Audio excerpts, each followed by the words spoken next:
Where in the commodity space are we seeing China's power crunch being felt the most? Sure. So look, I think it's going to be coal and gas where we're going to see most of the action. Oil, of course, will be carried, but to a lesser degree. But certainly what we're going to see is that demand appetite for coal and gas to ensure that you have enough supplies this winter. I think that's going to be the main price action from what's been announced.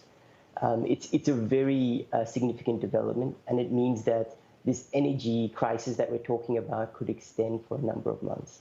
But it's certainly showing that the policy levers are really being pushed now in China to make sure that energy shortages are reduced. Were you expecting the shortage in China to be this severe? I mean, for us, we were so focused on what was happening with Evergrande that it seems that the energy crunch was just flying below our radars. And then all of a sudden, we're seeing all of these headlines about how this has become a real crisis. So how does this get resolved? Sure. So look, in terms of the main issue right now with China, it stems from coal production. If you look at thermal power generation in China in the first 8 months of this year, it's lifted about 12.6% year on year. But you look at coal production, that's only lifted about 4.4%. So, we have seen this lag for a while. And what's really going to be the remedy to this situation is China's coal output recovering quickly. Now, the major constraint on it will come down to environmental and safety checks. There was laws put in March, which meant there was greater accountability for the coal sector if there were mining accidents. And that means that what we're seeing in terms of the supply response is going to be more muted than what we've seen in the past. And that's something that is certainly going to mean that this recovery will be slower. But for us, that's the key issue to solve is China's coal output needs to lift. Just to remind you all that China's coal production, thermal coal production, accounts for about 90 to 95% of what it consumes. So it is very central to China's coal problem right now. In terms of coal imports, though, Vivek, China, of course, has import restrictions on Australian coal, which is a very high calorific, low sulfur. It's a good product. Who is that ban hurting more at the moment?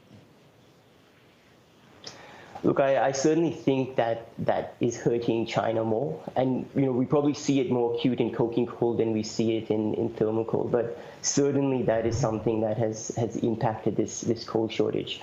But just looking at the numbers in terms of what we've seen relative to 2020 and 2019, look, China's coal imports have dropped, thermal coal imports have dropped 8% year on year in the first 8 months. But it's actually up 4% relative to the first 8 months of 2019. So yes, the situation in Australia could resolve some of what we're seeing in China, but the central problem is still going to be China's coal production. And we still think that's the lever that needs to be controlled. But of course, on the margin, if you can get more imports cheaper, and Indonesia will be looked upon heavily to supply that in the coming months, I think that's going to be the key story on the margin. But certainly policy hasn't helped China's cause. Vivek, I just want to quickly get your thoughts on oil as well. We've seen West Texas rally 10%.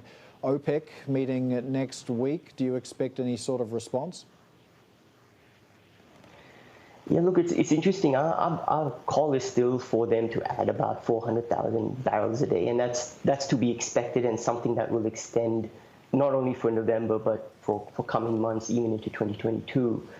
The risk, though, is that they will look to add a little bit more, but it's going to be very interesting to see how OPEC Plus approach that meeting on Monday.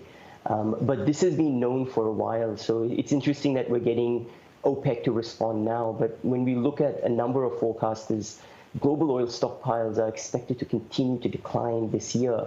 You look at the U.S. Energy Information Administration, they see stockpiles falling to a low by November. And then you look at the IEA, and they've already called that we're going to see hefty draws this month, in September already. So, this situation has been known for a while. I think OPEC Plus plan already factored that into account. Yes, we'll see deficits this year, but the big question will be next year, because surplus expectations are growing in the first quarter of 2022, and that's something that could turn this market and soften prices in early next year.